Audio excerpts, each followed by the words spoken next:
The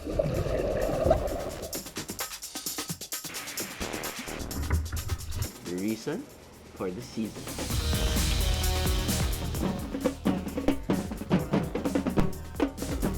Mango Festival na, baby!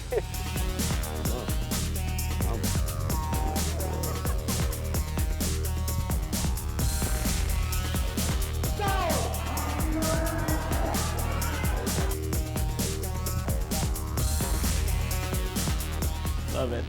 Mango Festival! Mango Festival! Ano? Sama ka sa biyahe ko? Thank God it's Friday. Ibig sabihin, weekend na naman. At dahil weekend, it's biyahe time. Ngayong gabi, magdadrive ako papunta sa isa sa pinakamalapit na beach getaway mula sa Metro Manila, ang Zambales. 3 hanggat 4 na oras ang biyahe patungong Zambales kung may dala kayong sariling sasakyan. Kung wala naman, may mga bus na bumabiyahe kada oras mula sa Cubao Bus Terminal. Why Zambales? Kasi bukod sa mangga, ang isang pinagmamalaki ng probinsya ay aming mga dagat, ang aming mga isla, at ang aming mga different destinations dito sa Zambales. Yung Zambales, maganda ang mga beaches at hospitable ang mga tao. Ang meron pong mga islands tulad ng Putipot Island, Magalawa Island, and Pundakit Resort. Pero bukod sa nagagandahang beach at napakalinaw na tubig ng probinsyang to, aba, medyo timing talaga ang punta namin dahil may fiesta!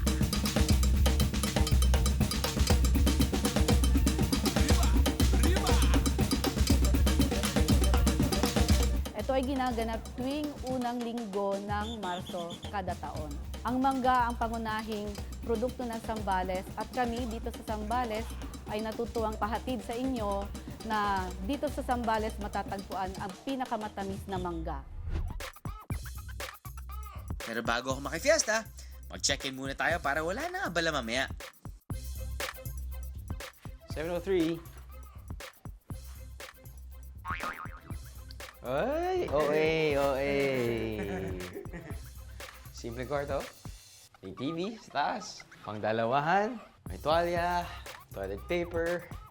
If you wanna get kinky and don't wanna watch TV, you can watch your partner taking a bath. Ah? Pero pag mag-best friends kayo lalaki, not really a good idea. What do we have on the second door? Filet! Siyempre. Pwede isang maligo. Pwede isang mag-toothbrush.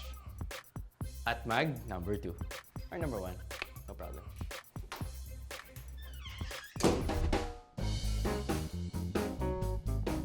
Ngayong naibaba na natin ang bagahe, kainan na!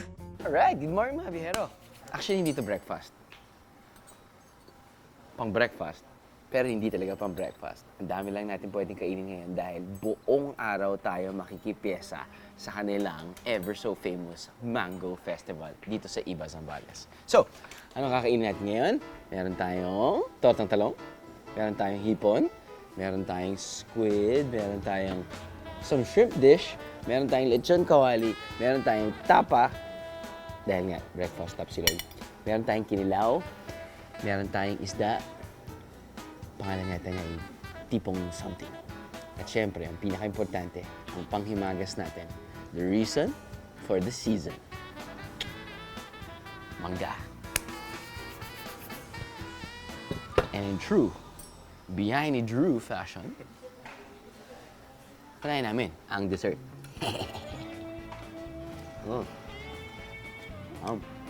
Yun, kaya naman ako nagising para sa mangga. So, para sa mga hindi nakakaalam, yung mga mangga na galing dito sa Zambales ay recorded daw sa Guinness World Records for being the sweetest mango in Zambales. No, just in the world.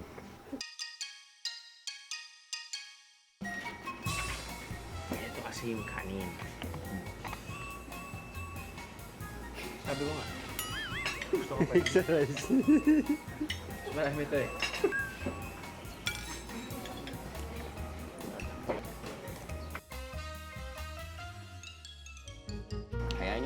kayo dito.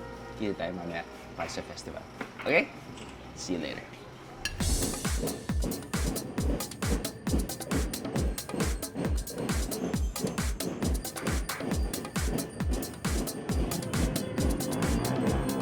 First things first. Check your calendar. Check. First week of March. Cross it out. Bakit? Dahil pwede nyo matikman yung matamis! Sobrang tamis na mangga sa buong mundo. Dito sa Iba Zambales. Dahil Mango Festival na, baby! Ang tanong ko, bakit kailangan sobrang high energy pag sinasabi mong festival? Pwede naman dito sa Mango Festival. Ganun ba? Ganun ba talaga sa Mango Festival? Hindi naman kailangan, di ba?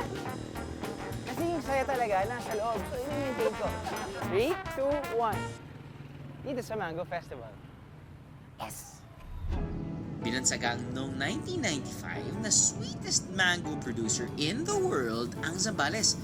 At hanggang sa ngayon, wala pang nakakaagaw ng titulong to. 13 years na ipinagdiriwang ang Mango Festival dito sa Iba, Zambales. Bilang parte ng fiesta, may iba't ibang paraan sila para ibida ang mangga. Saan damakmak ang taniman ng mangga dito? Isa na riyan ang Rosa Farm. Walang entrance fee dito sa Rosa Farm, pero kailangan mong bayaran ang mga pipitasin mong mangga.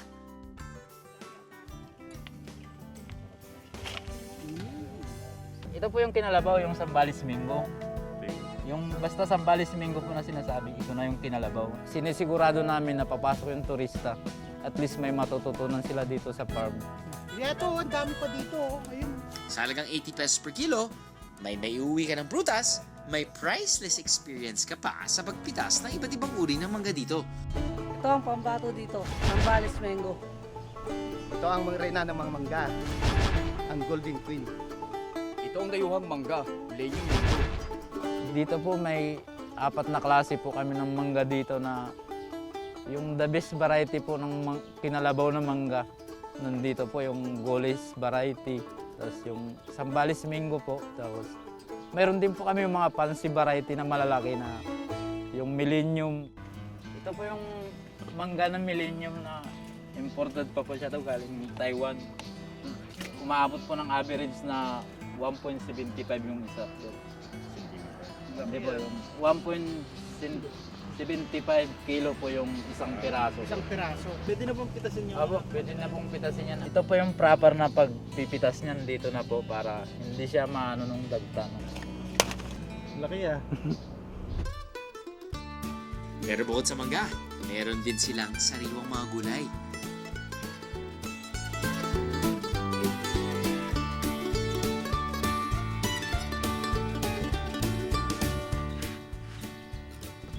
Perfect for salad. Tinatayang 1.2 million na mangga ang naaani sa probinsya taon-taon. Kaya naman kapag fiesta, saganang sagana.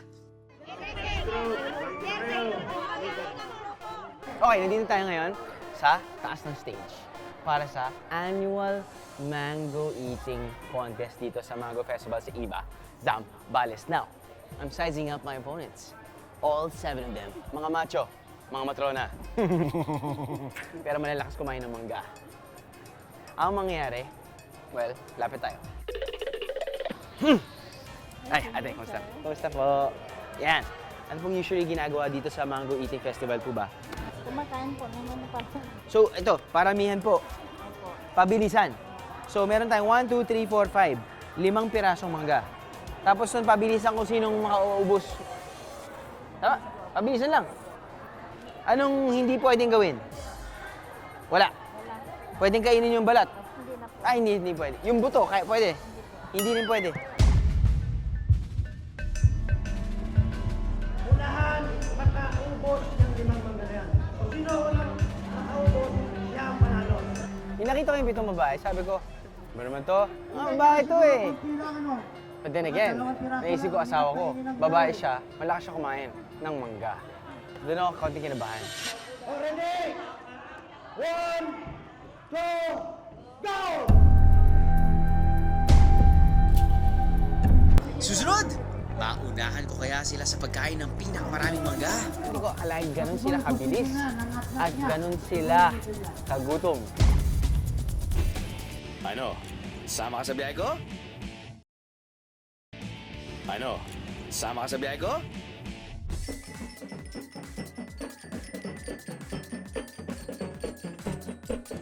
Zambales po ay kilala sa mangga. Ito po yung produkto na aming ipinagmamalaki at lalo na po ngayon, Mango Festival, matatamis. Matamis magmahal, matamis na mangga. Alright! Balik fiesta na tayo para sa pagsali ko sa Mango Eating Contest. Ready? 1, 2, go!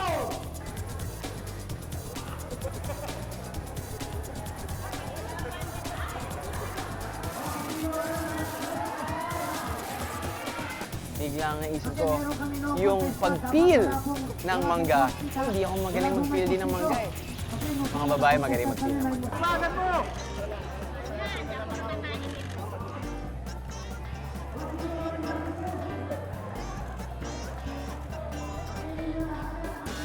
Bakit ito maasim? Ang daya!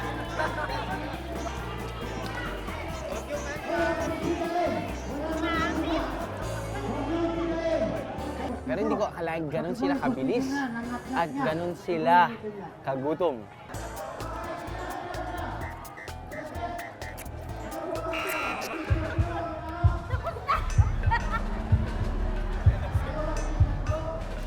Okay, fine. I don't want to cheat.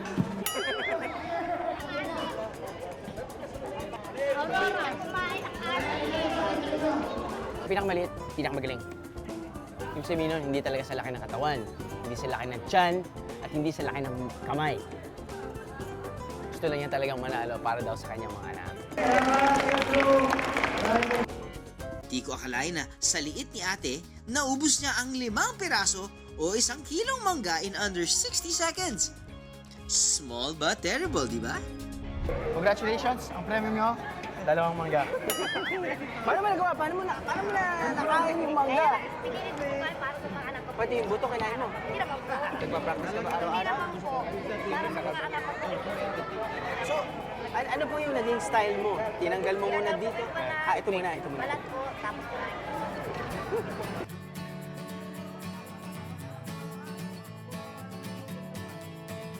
Ayun! Dahil sa bilis ng pagbabalat at pagsipsip sa mangga, kaya niya nakuha ang corona. Wala ka namang diabetes? Wala namang. Okay, very good. Okay, congratulations ulit. Wala! Yay! So, feeling ko hindi sila kumain ng 2 araw. Nginat-ngat nila, pati yung buto.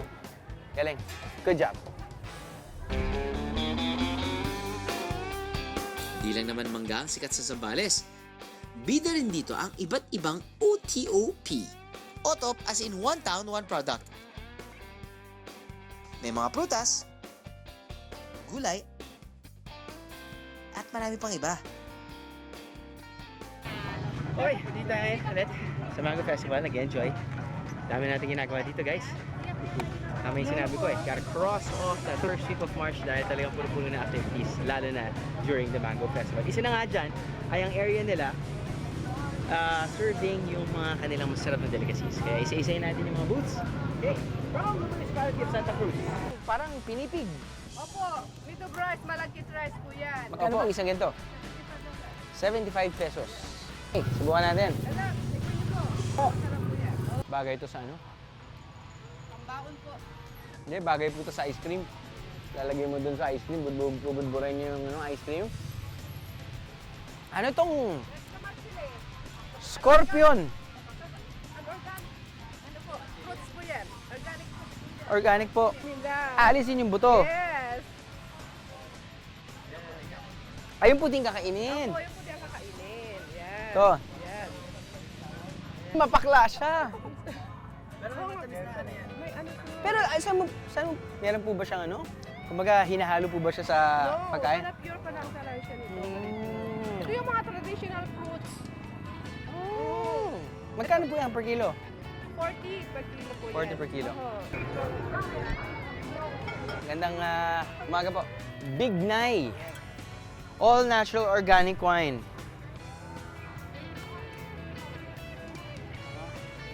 Well, sabi nga nila, kapag berry at mahulay, healthy.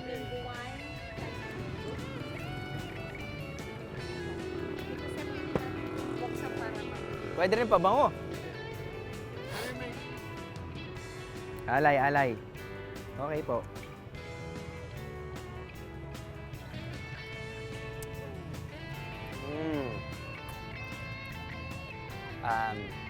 Mas tamis to kaysa dun sa Big Nay. Salamat po, madam. Thank you. Mango ito. Iyog. Salamat po. Kung iisa-isahin ko lang ang 13 munisipalidad ng Zambales, siguradong aabutin ako ng maghapon dito, guys. Kaya isang biyahero tip, maglaan ng sapat na oras kung mamimili ng pasalubong para makapili at syempre, makatawad ng gusto. At dahil solved na ako sa homegrown appetizers dito sa bayan ng Iba, ituloy na natin ang kainan. Kailangan ko bilisan kain ko dahil, hindi dahil gutom na gutom ako. Well, gutom na rin ako. Pero, nakatutok yung aircon. Yung aircon. Broccoli. Good. Hindi kami nagpapanggap. May mga ibang times na nag-feature kami ng pagkain na, well, yun yung bestseller nila. Tapos nun, yun yung titikman ko and everything. But this time, ako mismo nag-order.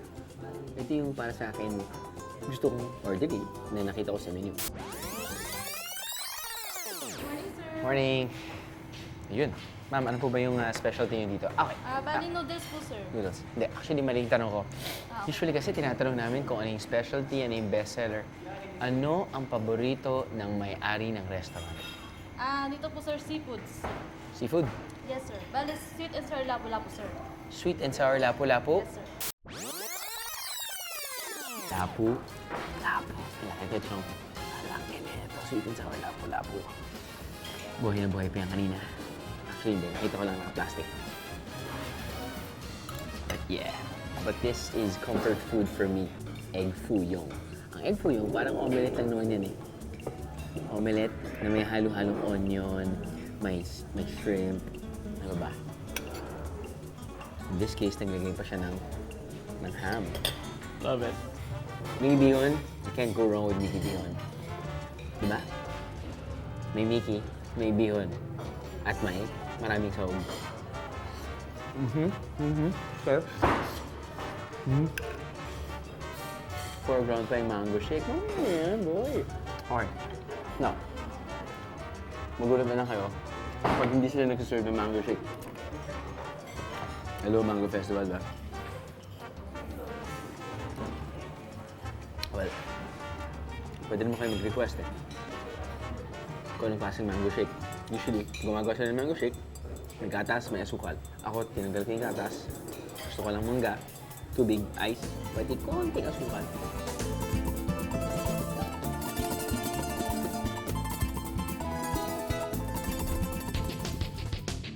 Pagkatapos ng tanghalian, isang kakaibang activity sa fiesta ang aking nasaksihan. Bukod sa mangga, kilala rin ang Zambales bilang isa sa pinakamagandang surfing spot na malapit sa Metro Manila.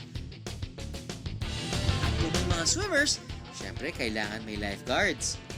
Kaya naman, since 2010, sinimula na ang lifeguard competition dito tuwing fiesta. Okay, mga biyahero, nandito naman tayo ngayon sa tinatawag nilang mannequin carry event. Mangyayari dyan, yung mga participants or yung mga swimmers, actually ito yung mga aspiring lifeguards, nakasuot sila ng fins. It's a 50-meter pool. Magdadive ngayon yung participant. Didiretso yan until the 25th meter kung saan magdadive sila pababa. Tapos makakita sila ng 68-kilo mannequin. That's right, 68 kilos. Kukunin nila yung mannequin, tapos nila, i-carry nila yan. Or they're gonna swim with the mannequins papunta sa other side, which is another 25 meters. Paunahan lang yan. I say, forget about the mannequin. Just swim. Save yourself. I'm just kidding. GMA 7's Drew Aureliano will swing with our very own Andy for the 50-meter mannequin carry with fins. Stand by.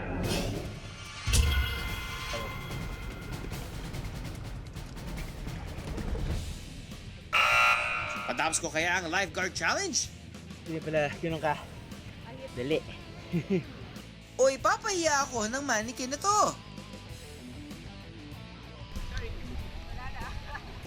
Bakit ang bigat-bigat mo? Ano? Sama ka sa biyahe ko? Ano? Sama ka sa biyahe ko?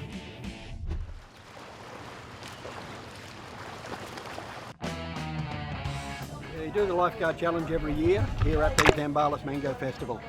The competitors mostly are lifeguards from Zambales, including the local swimming team, and the idea is to bring the lifeguards and the swimmers together in competition. Sa pagbisita ko sa piyesta sa iba, Zambales, napasabak ako sa isang kakaibang contest, ang Lifeguard Challenge. Kung tutusin, simple lang ang kailangan gawin. Pero ang problema, kailangan sagipin at dalhin sa kabilang dulo ng pool ang isang mannequin na may bigat na 68 kilos.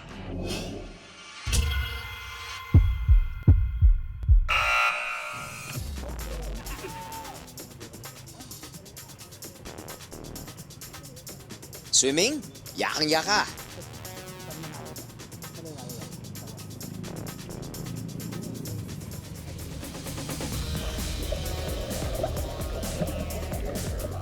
Arr! Pero ang bigat ng mannequin na to, di biro mga biyero.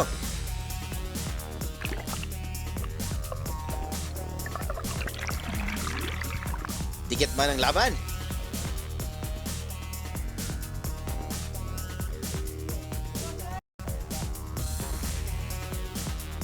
Si Andy pa rin ang nagwagi. Sige pala, yun ka. Dali. Halika dito! Bakit ang bigat-bigat mo? For a first time in a mannequin, carry extremely well. He's in the 60-second bracket, which most people, for a beginner, are more like 68, 69 seconds. He's a very, very good swimmer and did exceptionally well.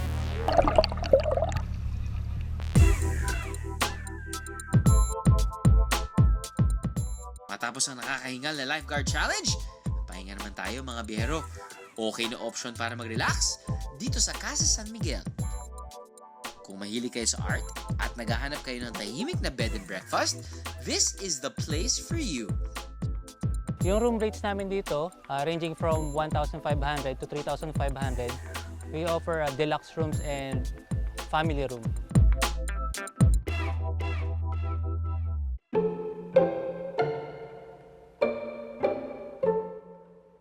Sa mga naghahanap ng tahimik na pasyalan, pwede kayong bumisita sa isang museo dito sa Zambales na nagpapakita ng kasaysayan at kultura ng lugar.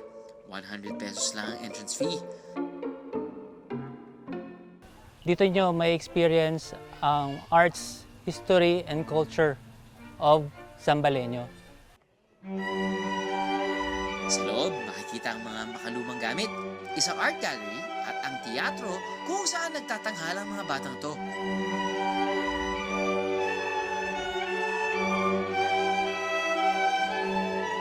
Sila ang mga musician scholars ng Casa San Miguel. Kalahati ng kita ng Casa San Miguel ay napupunta para sa pagpapaaral at pagtuturo sa mga kabataan ng San Miguel, San Antonio, Zambales. So isipin nyo na lang na ang ibabayad yung entrance fee sa Casa San Miguel ay tulong nyo na rin sa kanila.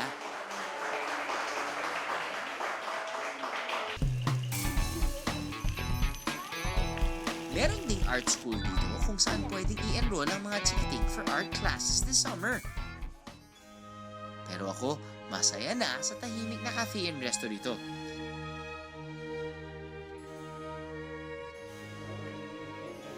Ang range ng foods namin from 200 to 500 a la carte menu. And if ever meron kayong group, we offer packages also for group or family. Meron din silang pampasalubong dito. Ang Julian's Dream. Pasalubong options. Alam mo, excited ako kapag pupunta tayo sa isang probinsya at syempre hindi pa natin napupuntahan yung mga ibang destinations sila na swak. Pangalawa, yung mga tinitikman natin na iba yung palasa, ibang itsura. Tulad nito.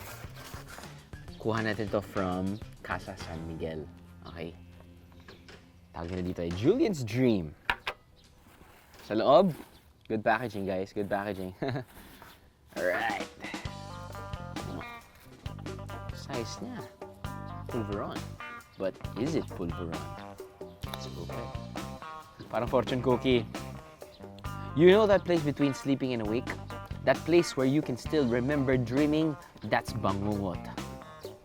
No, sorry. That's where I'll always think of you. It's okay. Ayan. What is this? What is this? Para siyang lechon skin na may mashed potato, tapos nun may roast beef sa gitna. What a pasalubong! But it's not. Ito daw mangga. Dried mango. Hindi ko maintindihan kasi parang nalalasahan ko. Alam mo yung paborito natin, yung bata tayo. Hanggang ngayon, yung chocolate, pati peanut, pinagsama mo, chok. Pero yung nandito, yema. So, dried mango, yema, parang choknut, yema, dried mango. Yeba. Okay, fine. Ganyan. Okay, no problem.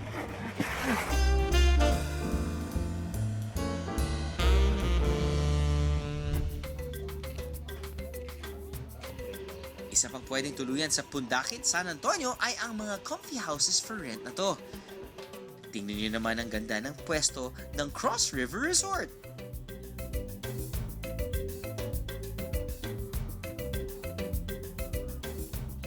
So calming and relaxing.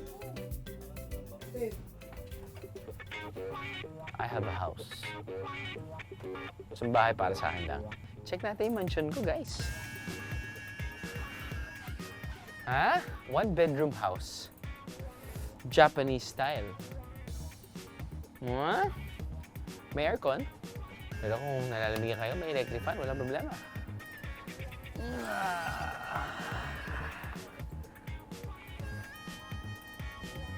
Ganyan, okay. Alam na, alala ko dati, nung bahay ko, ganito yung posisyon ng kama. Dahil nanay ko gusto nagkaroon ng Japanese house. So talaga wala silang bed frame. Oh, talagang yung kutsyon lang, nakalatag, tapos nun, alam mo yan, parang Japanese style. Kaya pagising mo, nangyari, napapaiga. At least nahulog ka, hindi ka masakit. Ayan. Yun lang nga. Kailangan. Tumayaw ka ng ganyan. Tapos alis ka na. Pero yun, simple lang naman to. Bago lang naman kasi. So yung kanilang, I guess, style ay, you know, it's like a nipa hut. Tapos nun, kawayan. Wala masyadong furniture. Simplicity. Less is more. Okay? Pero mahirap matulog ng gutom. Kaya naman nagpaluto tayo ng isang late dinner. Hindi mo kailangan ng aircon sa kwarto mo. Kasi sarap ang hangin. Yung stay nila dito pwedeng magpaluto. Oo, pwede kayong magpaluto dito. Seafood or paborito ko to. White fish. Fish. Patatas.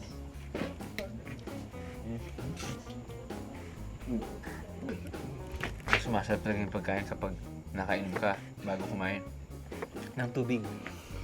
Yung tubig kasi parang kapabusog din yun. Koreano pala yung waiter.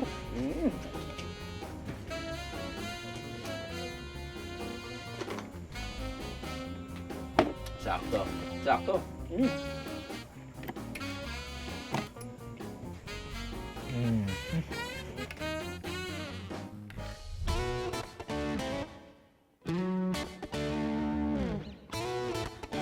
Tan tan tan tan tadan tan. Millennium Mango. Oh, Millennium Mango! Sorry, kailangan ko siyang katayin kasi parang monster eh. Hindi nga ako umuwi pa.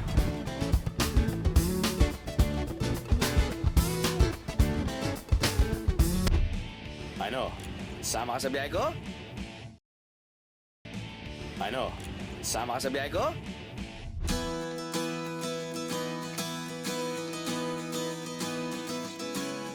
Dito sa Zambales, matatagpuan ang pinakamatamis na mangga. At dito rin sa Zambales, matatagpuan ang magandang isla para sa mga turista. Anawangin Cove at saka po Capones Island na mayroon pong lighthouse. Ang Zambales, napakalapit nito sa Maynila. Malapit kami sa beach. Tunayan, this is a coastal barangay. So pwede kayo manggagaling dito at ma-experience sa island hopping ng Zambales.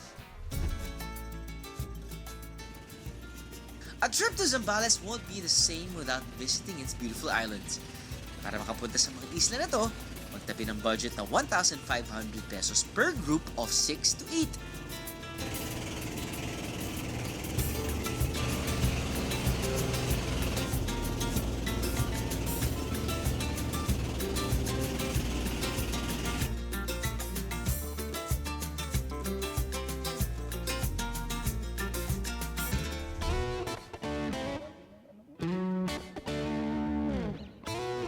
Kung trip yun ang picture-picture sa iconic lighthouse na to, aba, Capones Island ang dapat yung matuntun. At ang maganda sa isla na to, walang entrance fee.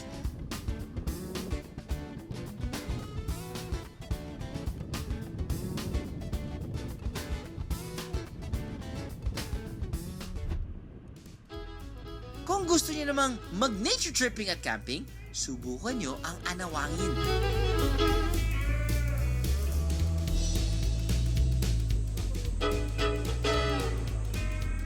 Want to sawa ka naman sa swimming at sunbathing sa Nagsasa.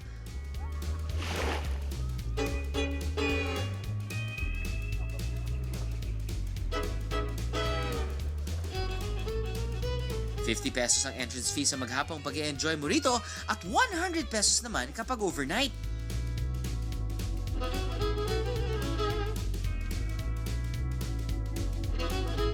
Kung di naman kayo komportableng matulog sa mga isla, may mga resort naman na abot kaya ang rates.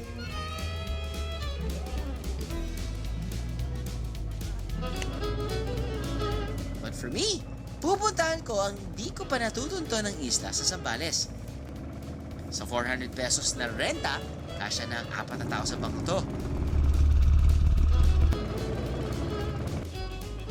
Wala pang 10 minuto mula sa Pampang, natunto na namin ang isla ng Putipot. Tahimik at mas konti ang tao rito kumpara sa Nagsasa at Anawangin. ₱200 ang bayad para sa mga gusto mag-overnight, ₱100 naman para sa mga day trippers like me. Bring your own tent ang style ng ibang nag-overnight dito. Ako naman, swim all you can ang drama.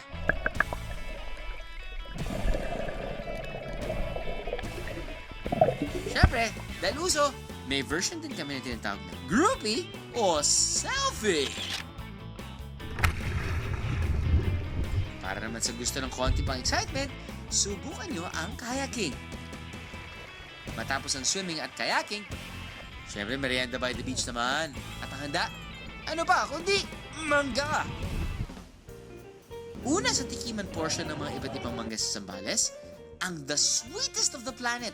Kinalabaw. Kinalabaw mangga. Laki ah.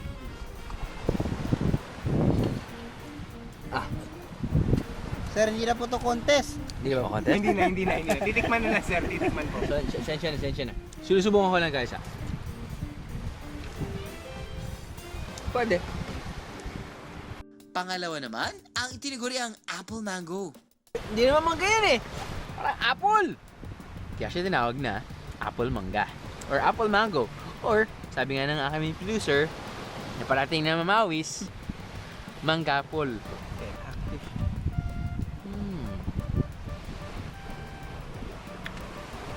Hindi ko alam kung dahil hindi pa siya ganun kahinog, pero mas crunchy yung kanyang texture. Matamis din siya, guys, ha? Hey, if you wanna try something different, lalo na kapag kayo'y bumabiyahe, di ba? Marami akong kilalang ganyan. Masarap pag naglalagay ng bagoong pa. It's not for me. Last but not the least, ang Millennium Mango. I'm telling you, sa laki ng manggong Milenyo, pwede mo na siyang haplos-haplosin at kausapin. Laki-laki mo ng bata. Kahit parang tatlong mangga. Ayan, ito yung normal. Actually, malaki pa nga ito for normal. But this one is humongous. Ha? Bagoong na lang. Ayos na tayo dyan. As if kumakain lang ng bagoong. Tan tan tan tan tan tan. Millennium Mango. Oh, Millennium Mango! Sorry, kailangan ko siyang katayin kasi parang monster eh. Tingnan ko kung buhay pa. Different breed of mango. Ito yung tinatawag nilang Millennium Mango. From Thailand. It's called Millennium Mango. At usually, kinakain talaga siya green. Yes? I don't know. Hindi ako makain ng green mango eh. Dahil ang green mango is coupled with bagoong. O tama na ang satsat, hiwain na to. Ano nga ba to? Again, mukhang ito'y pinipair nga with bagoong. Nangangasim na ako. Hindi ko na kaya, sirigyan mo na ako. Nangangasim na. Hindi siya maasim. Tamis nga daw yan. Matamis, boy! Mangga nga. Diba? Isipin mo, kala mo maasim, diba? Usually green mango. But no! Ang tamis niya, guys! Kagat! Kung ayaw niyong maniwala sa akin, you can ask my crew. May pagka-watery, parang juicy. Wala akong alam sa prutas. Ask them. Masayang mga alaala ang iuwi ko mula sa Zambales. Pero bukod sa prutas na bida sa fiesta, bumida rin ang mga nagagandahang isla ng probinsya. Pati na ang masayahing Zambaleros. Gaya ng mga natikman ko mangga rito, the province is definitely simple and sweet. Hanggang sa susunod, kita-kits mga biyero!